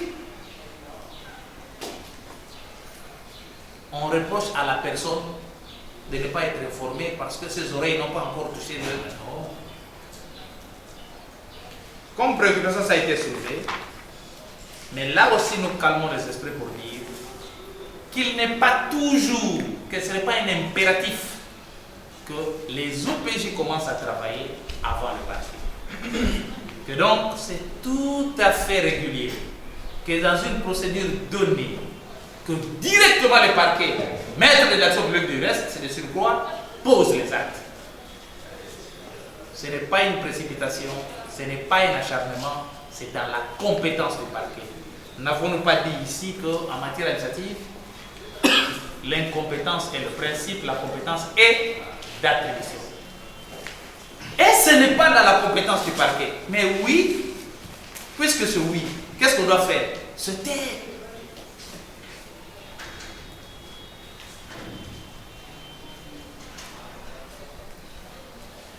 Une préoccupation encore a été soulevée. Toujours dans la logique de l'acharnement. Oh oui, une fois de plus, le parquet général est acharnement. Notre client est venu sur invitation dans un dossier d'information. Il n'a jamais été entendu dans un dossier pénal. Voilà qui se trouve ici. Bon Dieu, calmons-nous.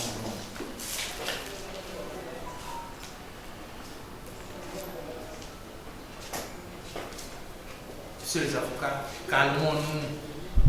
Pas trop de passion. Ils ont de la science, ils ont du droit. RMP, RI, ce sont des natures de dossiers. Une certaine école soutient même qu'un dossier est un dossier pénal. Mais, s'agissant de l'audition,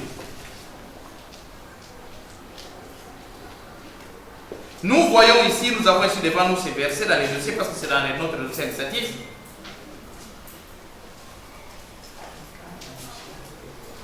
Un procès verbal d'audition où M. Villé Chimanga a été identifié, auditionné. En tout cas, il a signé. C'est le procès verbal du 23, l'an 2022, le 23e jour du mois de septembre. C'est bien renseigné. RMP 49, tranquillisez-vous, il a été entendu, il n'y a eu aucun acharnement, il y a eu une instruction qui avait été menée. C'est vrai qu'en vertu de l'unicité, je dis mieux nous avons instruit. Les pièces sont là, cette préoccupation également devait passer. Tranquillisons.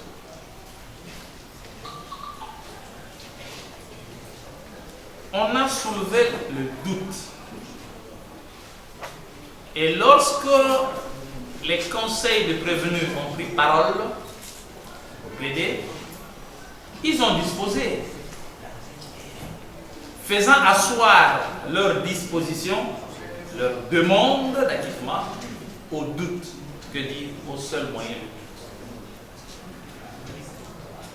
Ce doute se passe que leur client dit, le prévenu pour nous dit que les faits se sont commis à Londres. Il donne même les dates, les 11 et les 12 juillet. À cette préoccupation, le parquet dit que c'est une distraction. Le parquet a circoncis dans le temps tout ce qu'il y a eu à Londres, comme enregistrement, comme rencontre dans des restaurants, comme dîner, ne concerne pas cette affaire. Ça constitue un élément d'extranéité. Ça ne concerne pas cette affaire. On n'est pas là, c'est du discours. S'il y a procès aujourd'hui, c'est pour des faits commis à Kinshasa.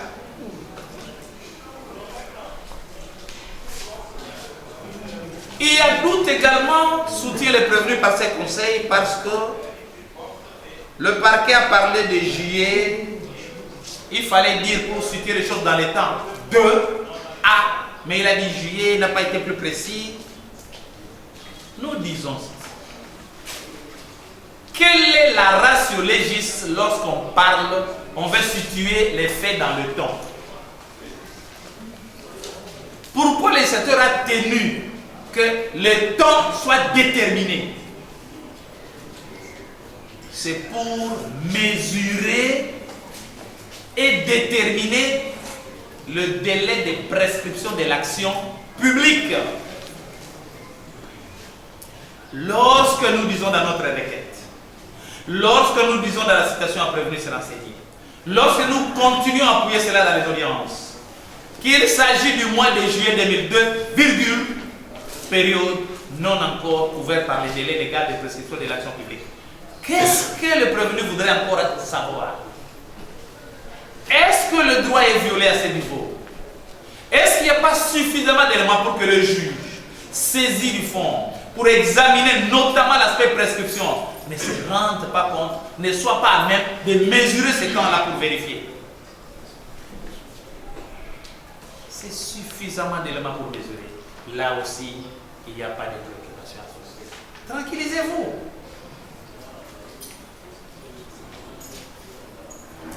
Corpus delicti. Oh oui, il y a un débat là-dessus. Il n'y a pas de vidéo, il n'y a pas de ceci. Le président a dit ceci. L'affaire est là. Il faut mener. Mon Dieu, on est dans une affaire autre. Là-bas, l'affaire est autre. Puisque ça a été cité comme jurisprudence, il était question de connaître le nombre de personnes qui étaient là. Quoi de plus normal, à défaut d'une liste de présence, qu'on ait des images pour visualiser et savoir il y a combien de têtes. Mais ici, il s'agit des images connues du parquet, connues du prévenu, défendues par les avocats, mais ignorées pour besoin de la cause. Le seul point qui fâche dans ces images, pour le prévenu, c'est le contexte. Cette figure de la personne qui parle à l'image, c'est vous? Oui. Cette personne, les propos ici sont sortis, c'est vous? Oui. Mais pourquoi vous avez dit ça? Mais je n'ai pas dit ça dans ce contexte.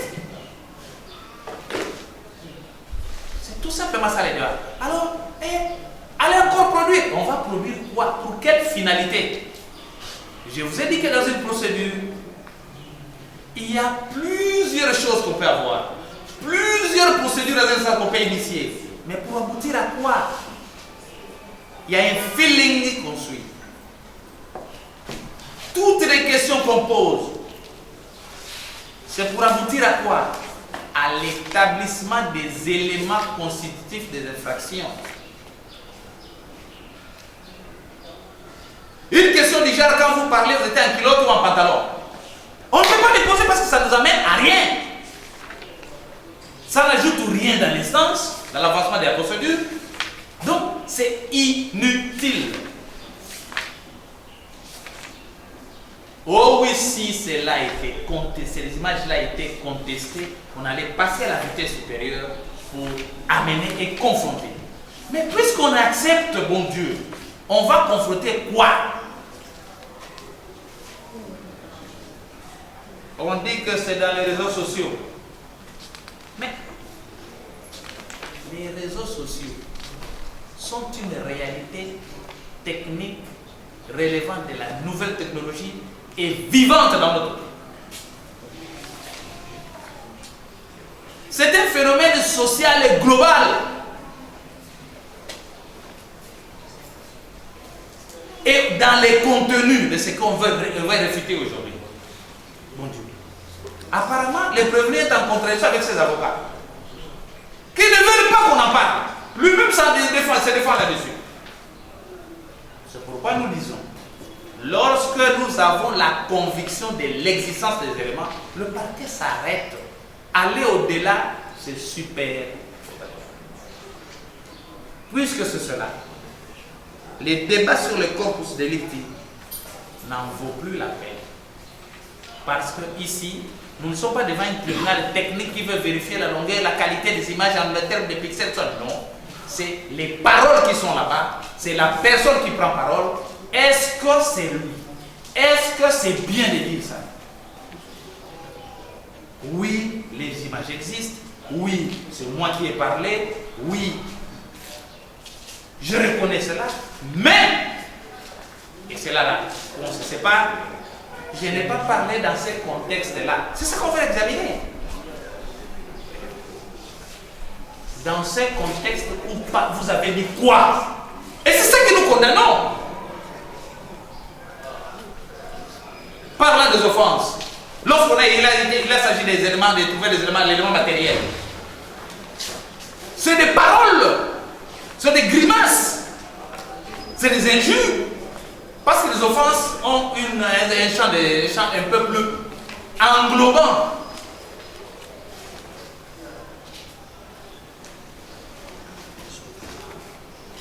L'opinion, les conseils qui ont soulevé la préoccupation, comme le tribunal que nous respectons, comprennent désormais pourquoi, au vu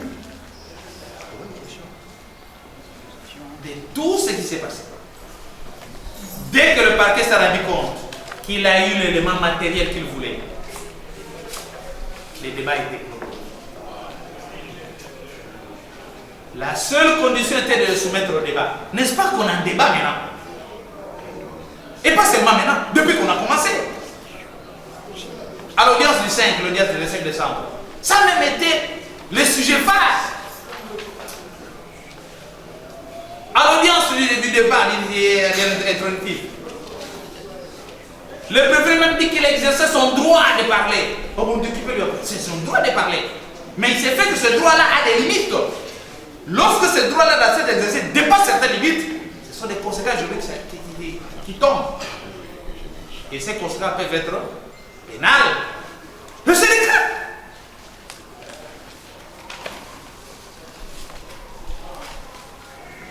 Le procureur est devenu le procureur de jurisprudence. Attention. Ça a failli friser un peu notre légitimité aussi. Le procureur n'est pas un procureur de jurisprudence.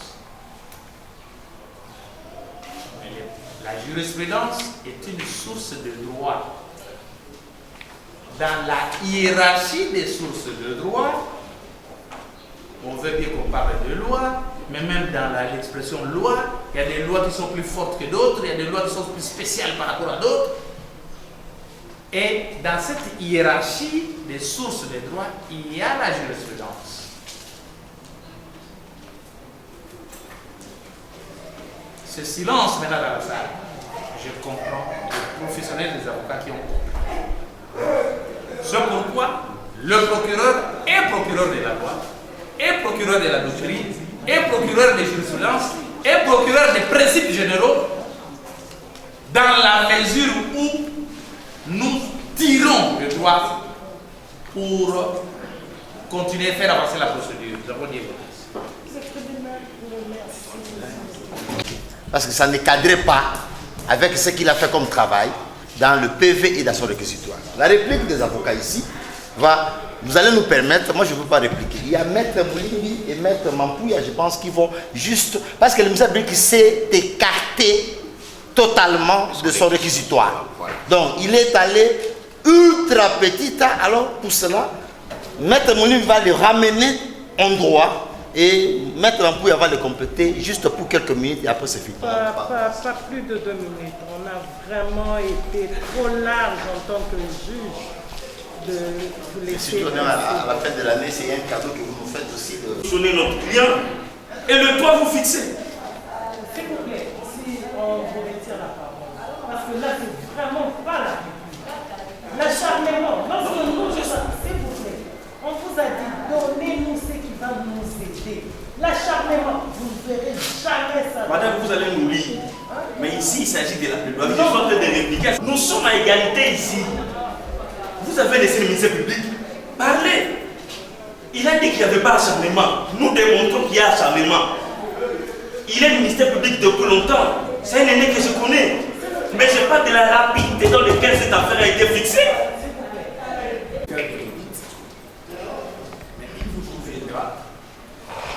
Qu'avant vous, il y a des cas similaires qui ont bénéficié de jugements par les juridictions congolaises, notamment la Cour de cassation, sur l'infraction de corruption. Et il sera débordant pour nous de lire quelques jurisprudences. Mais avant de le faire, les répliques du parquet plutôt ne nous a pas énervé. Pourquoi? Parce qu'on dit qu'il n'a compte du fait que le parquet n'a pas apporté la moindre preuve ces allégations contenues dans l'acte d'accusation, il y a lieu pour suite dans le doute.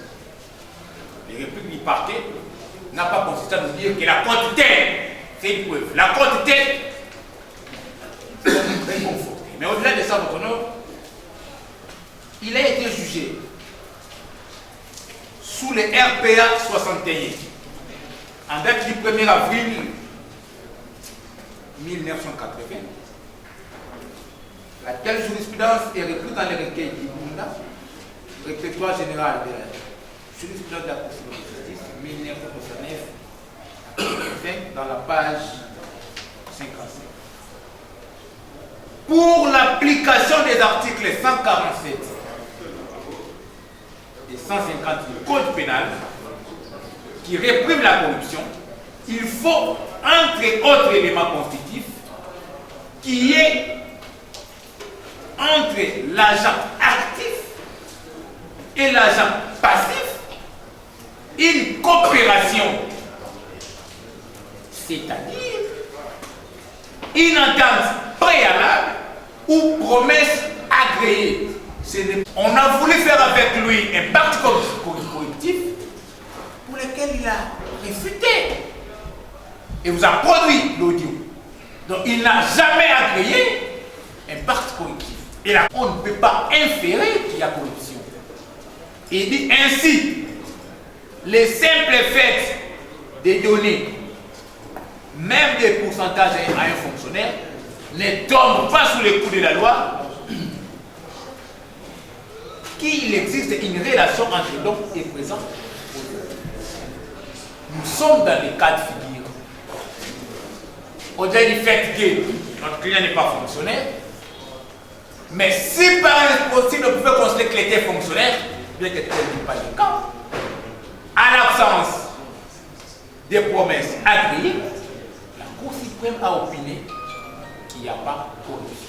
Deuxième jurisprudence, à la même page, c'est sous les RPA 65, en date du 4 septembre 1981, en l'absence d'entente préalable, l'intention de délinquer doit être précédée d'un concert. Nous sommes en face d'une infraction plurale. C'est comme l'adultère, on ne les commet pas en singleton. Ça signifie que les agents ou les personnes concocteurs de l'infraction doivent préalablement se mettre d'accord pour la commission des faits infractionnels. Et il est dit, en l'absence d'entente préalable entre le prévenu et les personnes qui lui ont donné l'argent, la prévention de corruption passive n'est pas établie. C'est la difficulté que nous avons ici. Nous, on nous poursuit pour quelle corruption? Et maintenant, on le disait, est-ce que c'est une corruption active, passive? On déduit. Troisième jurisprudence, madame. Et cette jurisprudence corrobore avec le doute, votre honneur. Ni, là nous sommes toujours à la Cour suprême de justice, RPA 43, le 16 novembre 1976, année de naissance de métier notre client, publié au bulletin des arrêts de 1977, page 190. Ni les nombreuses visites rendues entre les personnes suspectes de corruption, ni les termes familiers d'une note adressée par les magistrats suspects de corruption à l'agent communautaire n'établissent à suffisance la remise de la somme faisant l'objet de corruption, d'autant plus que les termes au sujet de la composition de la somme remise se contredisent et il y a lieu d'acquitter au bénéfice.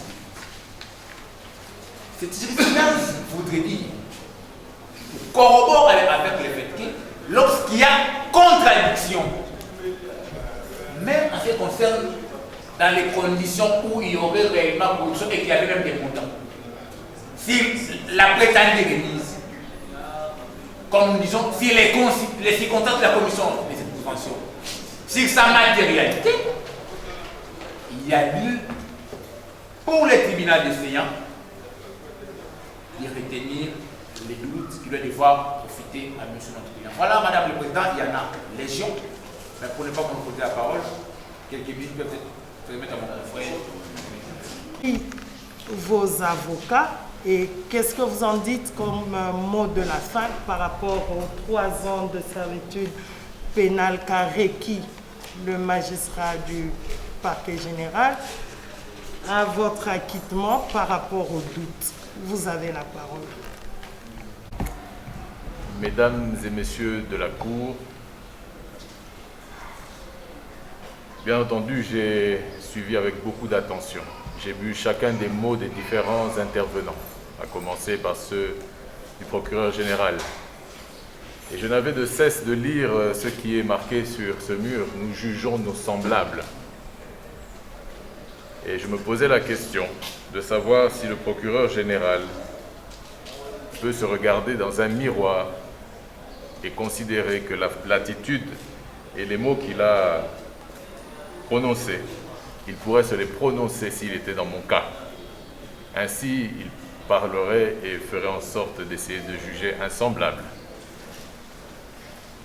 Le procureur général a commencé par citer les Romains, l'époque des Romains. C'est une époque que j'affectionne tout particulièrement. Et je me rappelle qu'à l'époque, lorsque ce que le procureur général a présenté comme étant le besoin de la clameur publique, eh bien, pour assouvir la même clameur publique, à l'époque des Romains, les empereurs jetaient dans le Colisée, dans les cirques, des hommes et des femmes, des gladiateurs, et leur demandaient de s'entretuer, sans même pouvoir se demander ou se poser la question s'ils étaient coupables d'un crime quelconque, ou si tout simplement parce que la clameur publique voulait les voir dans l'arène, il fallait les laisser mourir.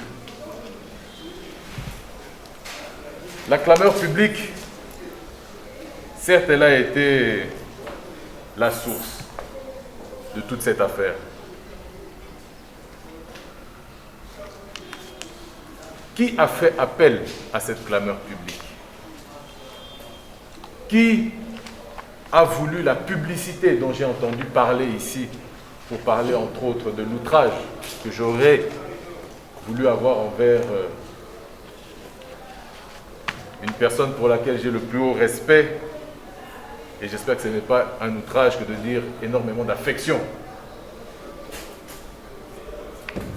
Les personnes qui ont fait de la publicité pour ces soi-disant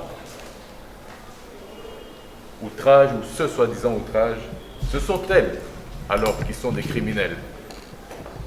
Et leurs complices sont les personnes qui auront voulu interpréter ou faire sortir de leur contexte des mots qui en aucun cas n'auraient voulu offenser qui que ce soit. Et le procureur général, dans sa dernière intervention, à moins que j'ai mal entendu ou mal compris, a dit « Il suffit qu'il ait été sur le terrain de la corruption ». Mais j'ai envie de dire, eh bien, que le procureur général en apporte la preuve. Je le mets, moi, à défi de produire ici un audio dans lequel je demande une rémunération quelconque. Parce que même dans ce qui a été présenté sur les réseaux sociaux, en aucun cas, je ne demande quoi que ce soit. En aucun cas. Raison pour laquelle nous avons demandé, et raison pour laquelle, je pense, mes conseils n'ont fait de cesse que de dire ici, mais on ne nous a rien présenté, pas de preuves, pas d'audio, rien dans le dossier, un dossier vide. Le mensonge ne peut pas devenir un moyen. Le doute ne vient pas du fait, comme l'avance le procureur général, du fait que nous prétendrions que ça ait eu lieu à Londres. Non, le doute en notre fort, en notre sein, vient du fait qu'aucun des devoirs que vous nous avez promis, vous, le parquet général, n'ait été fait pour pouvoir authentifier les audios, n'ait été fait pour pouvoir aller trouver les criminels qui ont fait ces montages séquencés dans le but de nuire à la République démocratique du Congo à travers l'un de ses fils et à travers l'une des institutions les plus hautes, si pas la plus haute institution de la République. C'est ce que nous attendions du parquet général, de faire ses devoirs. C'est de là que survient notre doute, ou du moins en tout cas le mien. Tout ce qui a eu lieu à Londres ne concerne pas cette affaire. Tout ce qu'il y a aujourd'hui qui permet d'amener à un procès, c'est fait et a été commis à Kinshasa. Même dans les audios et les vidéos qui ont été présentés dans les réseaux sociaux de manière montée, séquencée, pour piéger, comme le dit la référence que vous-même vous prenez, le journal Le Temps. Mais tout ce qui a été présenté là, en aucun moment, ça n'a été commis ou fait ou présenté comme étant à Kinshasa. En aucun moment.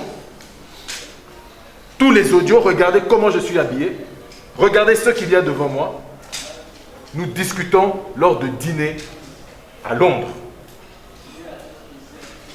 Emmenez-moi une preuve. C'est ce que nous avons demandé, c'est ce que mes conseils ont demandé à mener au tribunal. La preuve audiovisuelle même qui démontrerait ça, que ça a commencé ou que ça s'est fait à Kinshasa.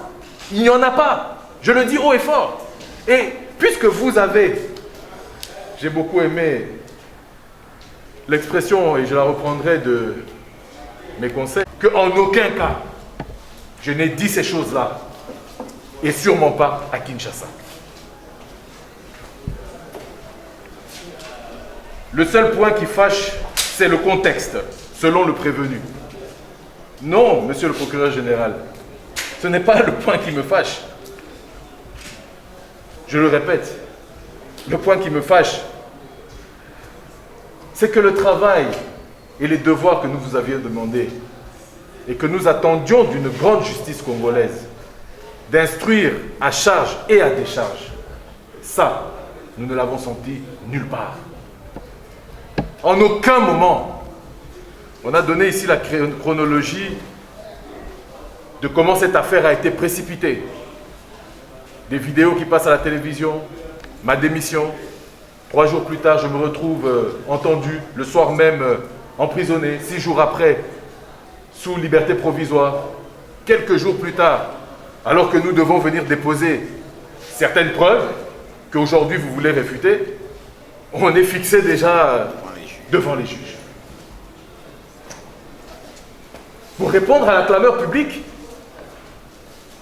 je pense que c'est en répondant à la clameur publique que l'une des personnes pour lesquelles j'ai le plus grand amour s'est retrouvée crucifiée.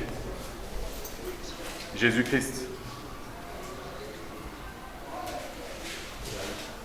Vous avez dit enfin, pour terminer, puisque le prévenu accepte que ce sont ses mots. Mais c'est encore une contre-vérité, pour ne pas dire un mensonge. Monsieur le procureur général, avez-vous lu votre propre rapport dans lequel, aux questions 10, 12, 29, je réfute que les mots que l'on avance n'aient été les miens. En aucun cas, vous entendrez, même dans les audios qui ont été diffusés sur la place publique, en aucun cas je dis, je demande une rétribution de 20%. En aucun cas je le dis, même dans ces audios, mais vous ne les avez pas produits. En aucun cas. Non, monsieur le procureur général. Vous jugez un de vos semblables. Regardez-vous dans un miroir le soir et ayez confiance en vous. J'avais apprécié le 5, lundi passé, lorsque vous avez dit, au vu de certains éléments qui nous ont été présentés, nous devons prendre un petit peu de temps parce que nous instruisons à charge et à décharge. J'ai plutôt l'impression que vous avez juste pris le temps pour aller essayer de trouver des prétextes pour rejeter quelque chose qui, clairement, est complètement opposé à tout ce qui a été présenté, tant dans les réseaux publics que devant ce tribunal. Je conclus en disant que j'ai demandé expressément que l'on produise les 4h30 d'enregistrement. C'était un des devoirs que nous vous avions demandé, qui vous aurait permis d'éclairer et peut-être de donner une réponse que la clameur publique aussi, parce que c'est d'elle qu'il s'agit, aurait pu se dire, mais finalement, on a entendu les 4h30 de conversation que M. Tshimanga a eu avec ses interlocuteurs, il est coupable, à la limite. Mais un montage séquencé d'un piège fait par des étrangers que l'on ne connaît même pas, que l'on jette sur la place publique comme ça, et on trouble l'ordre public congolais sans savoir qui sont les personnes qui ont fait ça. Et ça n'émeut personne. En tant que justiciable congolais, puisque j'ai démissionné de ma fonction pour raison d'éthique, parce que j'estimais que ce scandale ne pouvait pas me permettre d'être serein dans la continuité de mes fonctions, je m'en suis retiré pour être auprès de mes pairs et faire face à une justice juste. Monsieur le procureur général, nous avons déposé dans le dossier qui est ici devant vous une plainte. Une plainte contre ces personnes. Une plainte contre ces individus. Avant même que vous m'entendiez sur réquisition d'informations le 21 septembre. Qu'en est-il de cette plainte?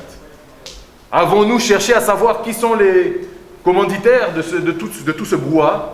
Qui sont les gens qui ont fait ce montage? Qui sont les gens qui ont dénaturé les propos?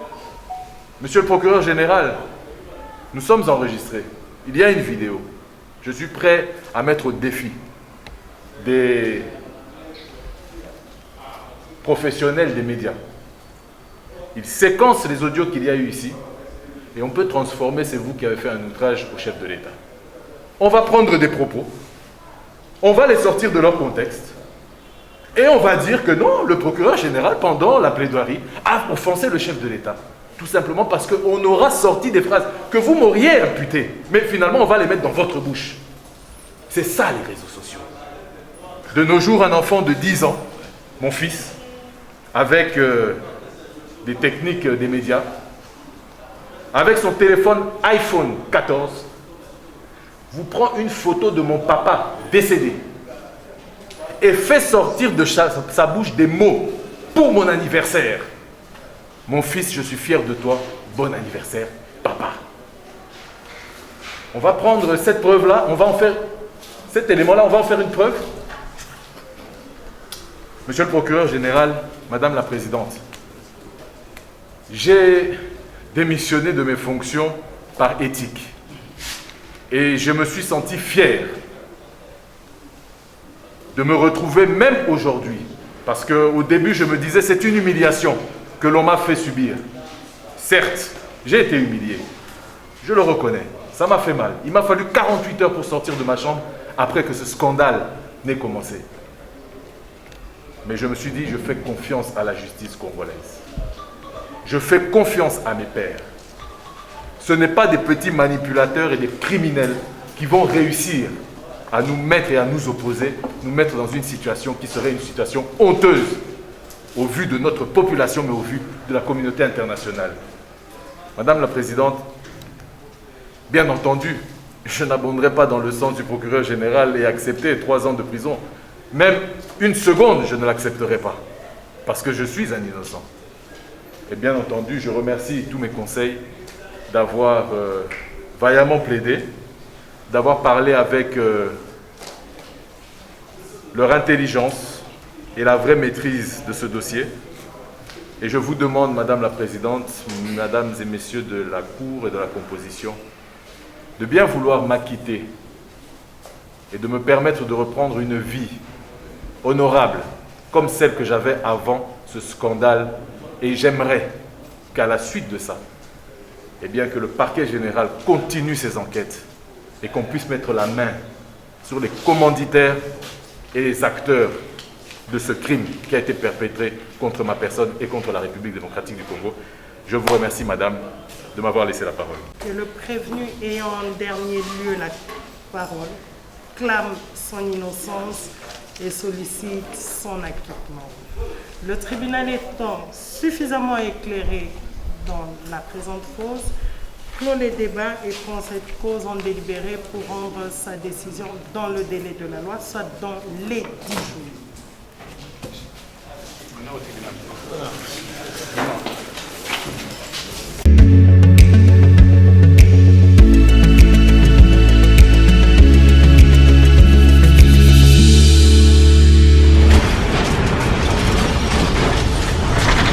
Ma mission TV, le miroir du monde.